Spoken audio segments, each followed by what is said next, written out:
విడు మొరటోడు అని వాళ్ళు వీళ్ళు ఎన్నెన్ని అన్న పసి పిల్లవాడు నవ్వాడు.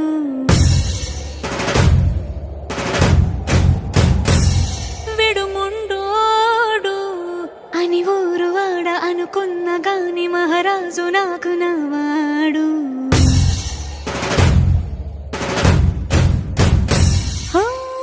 మాట పెడుసైనా మనసులో వెన్న రాయిలా ఉన్నవాడిలోన దేవుడెవరికి తెలుసును.